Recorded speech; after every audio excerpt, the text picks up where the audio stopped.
Okay, awesome. So let's start then with our discussion of Canadian politics with basically just like an overview of how the government works and a lot of these interesting functions, right? So most countries have a head of state, okay? The question I'm going to pose to you guys, and only answer if you're okay with being seen in the seminar, of course, but like who is our head of state, right? Like definitionally, a head of state is like also known as the sovereign. They're the highest ranking person in Canada. Like they are, at least as a matter of law, the head of the country.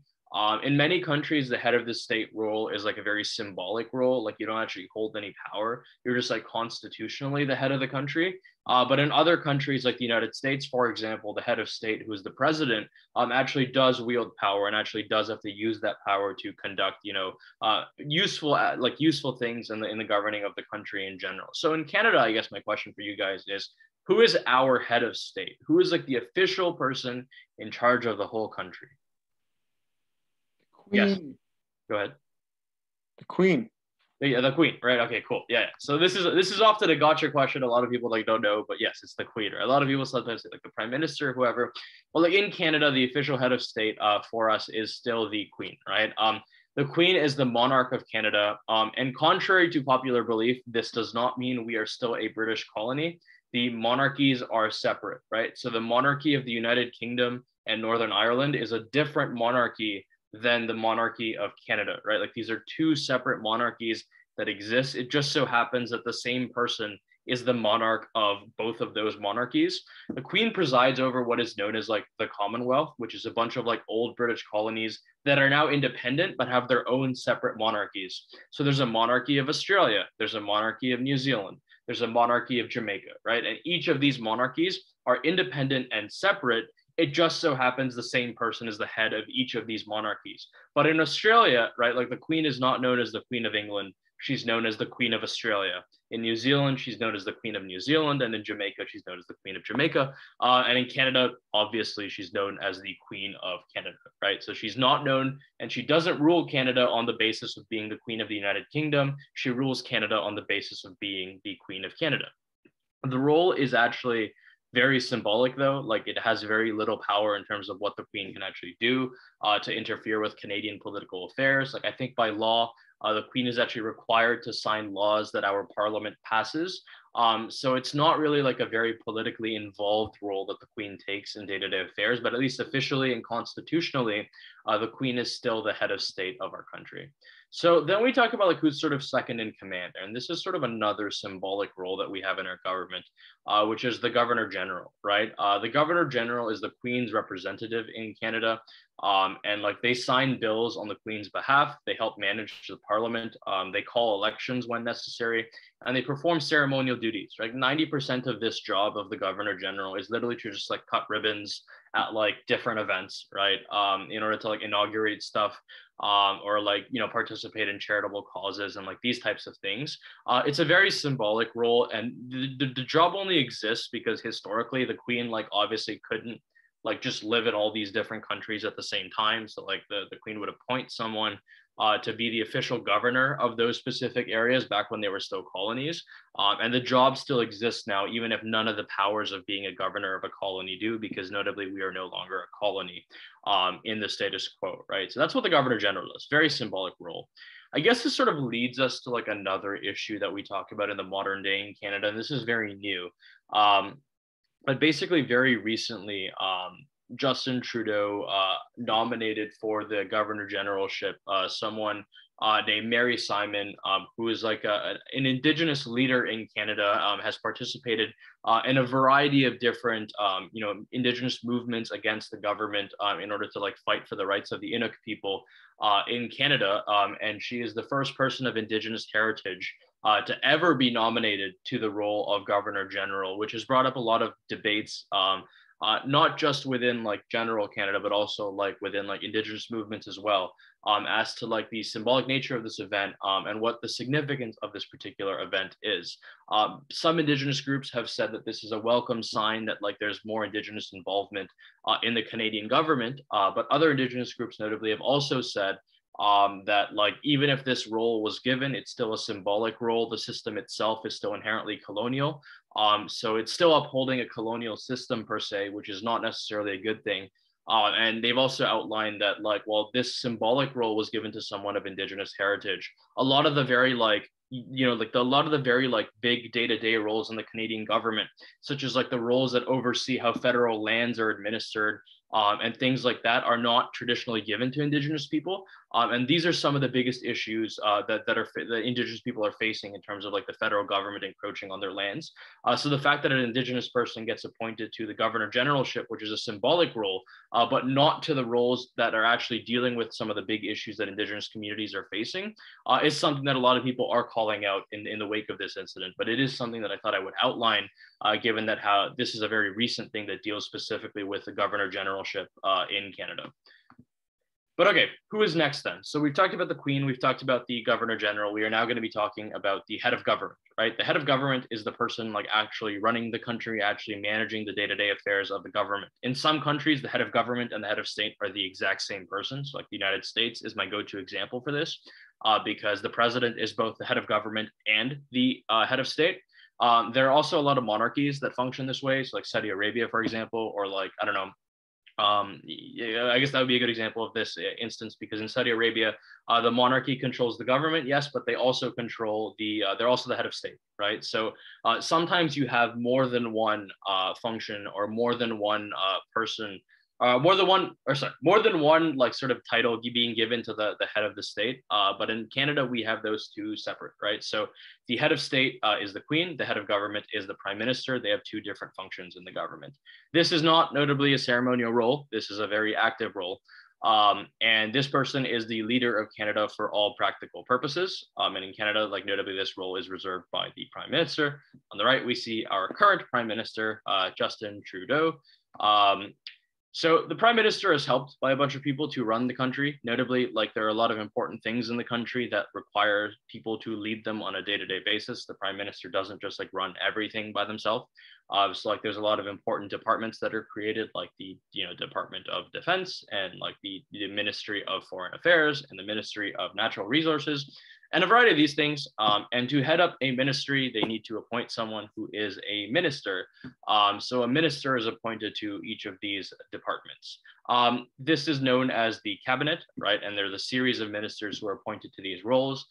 The cabinet ministers usually are appointed from the House of Commons, like they themselves are also elected in their own districts before they can actually get appointed to those roles. And like historically, there's like this concept in Canadian politics. If you took Canadian you probably heard this term a lot because like they make us study like 2 chapters about this one phrase, but it's like primus inter pares, which literally means like first among equals, right? So the concept of a prime minister historically was that like there's a bunch of ministers running the country, and like the most senior minister or like the highest minister out of all the ministers is like the first among equals amongst all the ministers, right? Which is why they are the prime minister, not like a president, right? But like they're the prime minister because they're like the highest minister out of all the ministers. Was the historical way of how a cabinet should work, given how our government has evolved over the last 60 years. Now it's more so like the prime minister has taken on sort of their own independent authority per se. But yeah, that's just sort of how the cabinet runs in this instance. And these are people that are actively like helping to run the country and representing the prime minister in a variety of different government departments and bureaucracies. Okay, so what about the rest of the government, right? There are 2 branches of government that are important in how laws get passed. They're all part of the larger like legislative branch, right? So the prime minister is part of the executive branch. Right now we're about to talk about the 2 chambers of the legislative branch, which are basically the House of Commons and the Senate, right? Given that there are 2 chambers of the legislative branch in order to make laws, this system is known as the bicameral system, meaning that there are 2 chambers instead of having just 1 chamber. And these 2 have different functions. The main sort of like engine of the government, like where the actual laws are like heavily debated and like where the most important debates about laws happen, are in the House of Commons. This is where you have 338 members from all over Canada, right? The more people you have in your province or territory, the more MPs that you get. And these member of parliaments are sent to Ottawa to represent the various different electoral constituencies from the country. The party with the most support becomes the government. The party with the second most becomes the official opposition, and the third party and the fourth party, and so on and so on. And therefore, the leader of the party with the most amount of seats becomes prime minister. Historically, though, this is not always how it works, because notably sometimes the party with the most amount of seats doesn't have an outright majority. In those instances, the party with the most amount of seats often has to get some other party in the opposition to support them in order for them to form the government. It has happened in sometimes in Canadian governments where the party with the most amount of seats gets outvoted by like a coalition of people in the opposition, and the opposition coalition would then become the government, right? In order to become prime minister and in order to get like the official title of the government of the House of Commons, you need to have a majority of people vote for you. This is often easiest if you win a majority of seats, but if not, then you do have to do some political brokering in order to get into power by getting votes from opposition parties, and you have to make them like assurances in provinces in order to get to the governance. So if we look at our Canadian government right now in the House of Commons, the Liberals have a lot of seats. They don't have the most amount of seats in the House of Commons. They have less than half, as you can sort of see from this graphic. What it then means is that the Liberals often need to get either the NDP or the Bloc Québécois to support them in order to stay in power. If at any point all the other parties collectively decided they didn't like the Liberal Party anymore, they could then simply just like would be forced to call a new election, and we'd have to have another election to try to get a new government formed. But the issue is like not all parties want to have elections all the time. It's very expensive. So sometimes like they just say, okay, you know what, we'll let you rule as a minority government, but you have to do these things and make these concessions to us. That's our Canadian House of Commons right now. It's a minority government that exists. The Senate then has 105 members. These are appointed by the government, and the process historically has differed in how this functions. So like before Trudeau, it was very common for like the government of the day to just like appoint whoever they want to the Senate. They're not elected. They serve till 75. So like this could be a very huge political sort of advantage if you're just appointing people that agree with you. The Trudeau government has sort of changed the process a little bit. So like now people can get nominated to the Senate, and like there's like an actual like committee that like verifies like these applications that people send in and appoint people that way. The Trudeau government has sort of been very vocal about how they want like the Senate to be independent of the House of Commons, which is like historically not what has happened.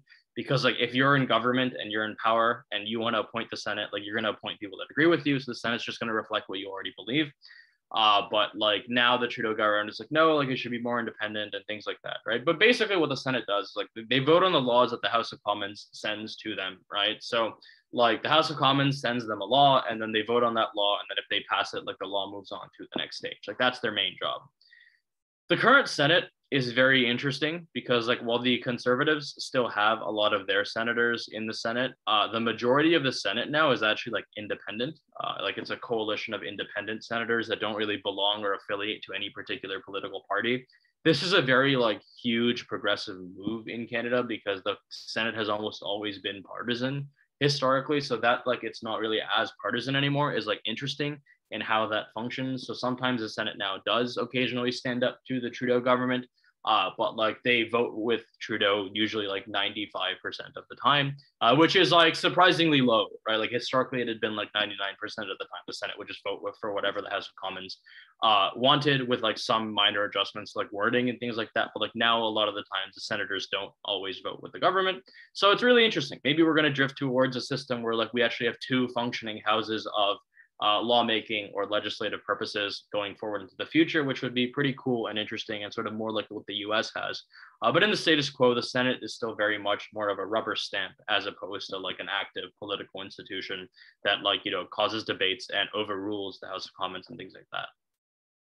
So what does passing a law require in Canada? It's pretty simple. So the introduction of a bill needs to happen in one of the two houses, the House of Commons or the Senate. If it's a financial bill, then it has to be introduced only in the House of Commons. But basically, both houses, after vote on the law and with a majority vote in both of the houses, the Queen or the Governor General then gets the bill on their desk. They then sign the bill into law. The Queen or the Governor General historically never refuse to sign laws. So like that's not really a big issue. That's often just a rubber stamp. As well, the bulk of the debate ends up happening in the House of Commons in the passing a law process. Once it passes the House of Commons, 95% of the time, the bill gets passed by everyone else and the Queen or the Governor General eventually signs it. Here's some political parties in Canada. You probably know most of these, but I'm going to quickly overview what they stand for and what are things they care about. So I guess we'll start with the two oldest parties in Canada. We have the Canadian Conservative Party and we have the Canadian Liberal Party. Historically, the Conservative Party used to be called like the Progressive Conservative Party in federal politics before they merged with like a bunch of other conservative parties out west to form the new Conservative Party. But like a lot of people still view it as like a continuation of the old Conservative Party anyway. These are the two oldest parties in our Canadian system. I'm pretty sure every single government that we've had in our country had either the Liberal Party or the Conservative Party as part of that government. So we've never had an independent government by another party in the past. The closest we've ever gotten is like there have been some coalition governments that like had like one of these parties as the main party with some other minor parties sort of like contributing after with some of the votes to form that coalition government. But usually it's just like these two parties that are forming the bulk of the government. The Conservative Party is like a center-right party, relatively speaking. Obviously, we're not comparing to the United States, but like they're much more in favor of like lowering taxes for like businesses and for like people in higher income brackets. And they're more in favor of like things like, you know, banning abortion historically, not so much anymore. But still historically, that was like one of the big issues that they fought on. Like they're more in favor of things like privatizing a lot of social programs that we have and cutting funding towards social programs that we have. The Liberal Party historically has like defended some of these programs a little bit more passionately. And like they've been sort of more vocal about like a lot of these social issues that we talk about, like, you know, like abortion and things like that. But notably, the Liberal Party is like more of a centrist party in Canada, meaning that like, while sometimes they stand up to the Conservative Party on a lot of these issues, depending on like how the voter base is going, they don't always do that. Like they sometimes drift more rightward if the like the voter base sometimes is like more conservative in certain elections. But like usually the Liberal Party is like relatively more liberal than the Conservative Party. The NDP party then formed in the like sort of late 1900s, and they're like the true like left-wing party of Canada. Like they traditionally have defended unions and they've defended labor rights in the workplace, and they've defended a lot of these like economically like left-wing issues in Canada, sort of historically through their formation. And they sort of formed because the Liberal Party was being very centrist and wasn't really catering to a lot of the left-wing issues that exist in Canada. The Green Party is like also like a very left-wing party in Canada. They also like do have a unique emphasis on things like environmental issues, like from time to time. But like notably, like just because they're called the Green Party doesn't mean that's like the core of their entire philosophy. Like they do have a decently left-wing philosophy that they participate in. The Bloc Québécois is like super interesting. Because like basically the Bloc Québécois was a party that formed in order to like advocate for like the rights of Quebec in federal politics, but they only run in Quebec. Like they don't run in electoral districts outside of Quebec, which I guess makes sense. But like they advocate for like, you know, greater protections of like the French language in Canada and like these types of issues in Canada a lot.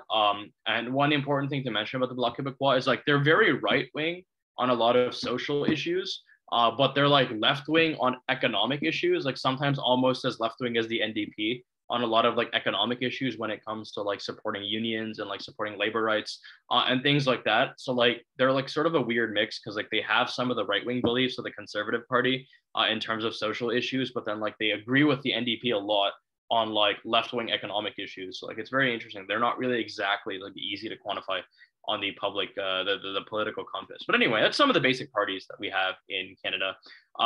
So yeah, historically, these parties have not been nearly as successful. The NDP and the Bloc Québécois have served as the official opposition one time each. But other than that, like they've never really formed government. The Green Party like has never really gotten past a significant amount of seats at all in Canada, at least at the federal level. So usually it's these two parties sort of dominating the political spectrum. And usually like if one of these parties is successful, it means one of these parties like just tanked and the other one ends up like taking power because of like vote splitting and things like that. But anyway, these are some political parties in Canada and how they function. So let's talk about provincial governance a little bit. And the only reason I want to bring this up is because there's like a very interesting issue that ends up arising in provincial politics that's super important for us to talk about. So the head of state for the province is like still the Queen, but the Queen also has a provincial representative who like passes provincial laws, like signs them on her behalf. And this is known as like the Lieutenant Governor of Ontario. And the current Lieutenant Governor of Ontario is the Honorable Elizabeth Dowdeswell. And like her job is just to like sign laws that the Ontario Legislature passes. The provincial head of government is like the Premier of Ontario, like that's their official title. Similar to the Prime Minister, like they're just the leader of the largest party in the legislature. Currently, it is Doug Ford, as we see here. Here's a photo of me with the previous Premier, Kathleen Wynne. This was like right before the provincial election. But anyway, yeah, I took a photo with her because she came to like our school to like talk about politics and stuff. Anyway, okay. So basically, the Premier makes a lot of the decisions that are left to the provinces from the federal governing structure that we have. So like a lot of the matters in Canada are left to the provinces. And these are super important. Like some would argue that the Premier has much more control over day-to-day life than the Prime Minister does, because like the provincial government is in charge of things like education and healthcare and transportation and a variety of these issues. And given that the provincial government controls these like sort of on their own, like they have a lot of influence and sway in like how your day-to-day life functions, notably because like we're all students as well, that like that's something super important to mention. There's a provincial cabinet, which is known as the Executive Council of Ontario, and it literally works the same way as the federal cabinet, but like the departments are different depending on what the needs of the province like is. So like we have a Minister of Education who is like Stephen Lecce. We have like the Minister of Healthcare who is Christine Elliott. We have the Minister of Intergovernmental Affairs who is like Doug Ford because he appointed himself to this job. So not only is Doug Ford our Premier, but he's also the Minister of Intergovernmental Affairs. Apparently, this is a thing you can do if you're like the Prime Minister or the Premier. Like you can just appoint yourself to like any random ministership that you want. And like historically, Prime Ministers and Premiers did this all the time. But yeah, anyway, so our Minister of Intergovernmental Affairs is also Doug Ford. But anyway, they're a provincial cabinet, and like similar to how the ministers help the Prime Minister like run the country, like the ministers in Ontario also help the Premier run the province. So the Ontario Legislature, which is like the legislative branch in Ontario, like this system is like it only has one chamber. So like this, like whoever controls the one like chamber that exists, the Ontario Legislature, basically controls the whole province. Like there's no Ontario Senate. So like there's just the legislature. Meaning if you control the legislature, like you basically control everything. Like there's no checks on your power. And this is like a little bit scary when someone gets a majority of seats in the Ontario Legislature because like they just then control everything in Ontario that's within their purview. This is known as the unicameral system because there's only one chamber. And currently Doug Ford controls 71 out of the 124 seats in the Ontario Legislature. Like theoretically, Doug Ford could do whatever he wants without a lot of like political checks and balances against him in terms of like, other institutions of government being able to like, like use their mechanisms to stop the Premier from doing whatever he wants in his like day-to-day business. But like, okay, anyway, I want to talk a little bit about the history of Canada and the Constitution, because this is going to get to like a very interesting and scary issue that exists in provincial politics. But basically, like in the history of Canada and the Constitution, leading up to the eventual 1867 formation of the Dominion of Canada, which in an event known as like Confederation, like Canadian politicians, like of the time had a number of Confederation conferences in order to determine like what the new Canada would look like. So some of these people were like John A. Macdonald and George Brown and Thomas D'Arcy McGee and Georges Étienne Cartier. And like these people, notably like a lot of Indigenous people, like were not invited to these conferences. Like the conferences were just like very white.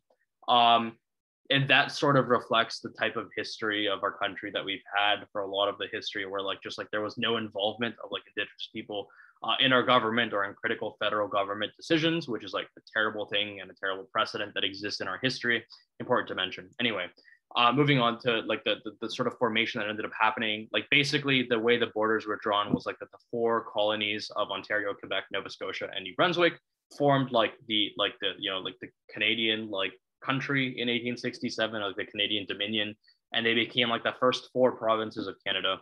Eventually, like more colonies started joining into this like new Canadian Confederation, and then they formed like the Canada we have now. But like basically, the new Canada only really controlled their domestic policy in the lead up to World War One. And like by World War II, they eventually got mad at Britain because Britain was like telling Canada to do things like go to war and stuff. And Canadians were like, no, we want to be able to decide that for ourselves. So then like by World War II, they started controlling their foreign policy as well because of a lot of the efforts of like people like William Lyon Mackenzie King. And by the 1980s, there was a lobby to demand a unique constitution for Canada because up until then, the British North America Act of 1867 had been the de facto constitution of Canada, which wasn't really even a constitution. Like there were no rights enshrined, particularly in this specific constitution. So eventually, the Constitution Act of 1982 was passed, and basically it outlined full independence from Britain, and how that specifically looks like. Part 1, the Charter of Rights and Freedoms, outlined like basic rights of all Canadians that like we are entitled to. Part 2 talked a little bit about like Indigenous rights, but notably the government has not really upheld their commitments that they've made, and this is not going to be a surprise to anyone. Like the government historically has done terrible in terms of holding up their commitments with Indigenous communities. The part that I want to talk about in this specific part of the seminar is like Section 33 of the Canadian Constitution. There's this thing called the notwithstanding clause, and basically it allows provincial legislatures to temporarily override the Constitution's like charter provisions for a certain amount of time in order to like pass laws that like might contradict what the charter is saying. And like think about how this functions, because like what this effectively means is that like the Canadian Charter of Freedom and Rights is not absolute. Like if you have a majority government in a province, you have the capacity to override these rights and protections on the basis of this notwithstanding clause, which is like a crazy amount of power, right? You know, that like you end up wielding in this circumstance. So like sometimes the provincial government like uses it, right, in order for their advantage. So like Doug Ford actually used the notwithstanding clause in Ontario. Basically, there was this thing called like the third party advertising rule, and like a lot of like the like unions and a lot of like political action committees and things like that, right? Like a lot of like political organizations used to like advertise in the lead up to elections for the specific parties that they support. And like a lot of this advertising was done by like unions who like historically in Ontario have supported like the NDP party. And Doug Ford passed a law that like limited the ability of like third party organizations to like advertise. Some people claim specifically to like try to like limit the power of a lot of these political organizations that historically have not supported the Conservative Party. This is what some people claim was the motivation behind this decision, but like it's a super interesting thing that happened. But it also raises a lot of questions because like theoretically like this would be interfering in like the political expression of these organizations in our political system, in the status quo, and this would sort of be overriding some of the freedoms that we would have in terms of political expression. But the notwithstanding clause allows the government to pass this law because they're overriding certain provisions of the charter. So like super interesting, but a little bit scary as well that the provincial government has like this much power to like override some of the longstanding charter provisions that we have. That's how I understand this issue. It's a little bit more complicated than the way I've just explained it. So I encourage you to make your own opinions based off of your own research of this particular issue. But it is a very interesting issue that we have to consider. So yeah, I'm gonna take questions about like anything I've talked about so far, Joanne. I think we can stop the recording.